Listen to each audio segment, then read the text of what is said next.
Shortly after coming home from my mission, I met my now ex-wife, and there were lots of signs from the beginning that I was in an abusive relationship, and I was too blind to see it.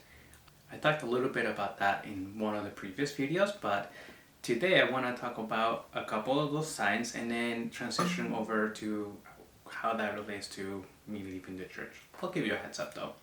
I definitely missed tons of signs that this was an abusive relationship. I'll give you a couple of examples. Right before the fall, my ex realized that I had zero wardrobe. In fact, the only things that I really had were things that I was either borrowing from my brother or things that I had had while I was a missionary. So one of the grand gestures that she did, or love bombing, was buying me a whole new wardrobe, something that I definitely could not afford at the time. And I'm still really grateful for that, but in looking back, I can see how those things came at just the right time as a form of manipulation. And let's fast forward to Thanksgiving. We get out of the car, we're about to visit my parents, and she gets really mad at me and she tries to throw the weakest punch that you could have ever seen. Honestly, your 2-year-old could probably throw a better punch than that, but nonetheless, it was a punch, and because it was so wimpy, I didn't really register it as a form of abuse because as a martial artist, I was able to easily deflect it and like, what are you doing? This is stupid. So let's fast forward until when we got married. Here's someone to help me talk about it. That whole thing was a mess. She controlled everything, as you would imagine, and immediately we get called to be Sunday school teachers. Now, if you are LDS and you don't want to listen to this because now I'm talking about reasons that led me out of the church, now's your chance. Now, in case you don't know what a narcissistic relationship is like, it ends up being pretty controlling. They end up dictating basically every aspect of your life.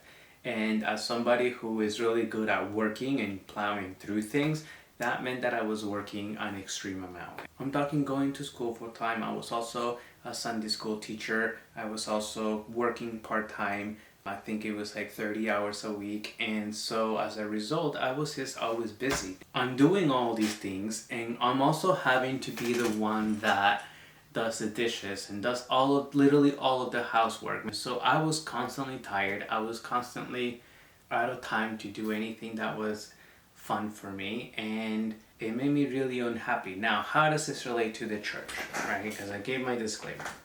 I was also called to be a Sunday school teacher. Now, for most people, you're going to argue that this is not the type of thing that takes a lot of time, but I said it before, if I'm going to do something, I'm going to do my very best to make sure that it's done correctly. So that means that I had to find time at least every Saturday, sometimes a little bit before, to plan every single lesson, because guess who wasn't gonna be planning, right? It was going to be all me. And it was getting to the point where I was hitting my breaking point, and so I talked to my leaders and say, yo, can you please release me, because at this point this calling is all just me, right? I'm the only one that's teaching, and so I just don't have the time.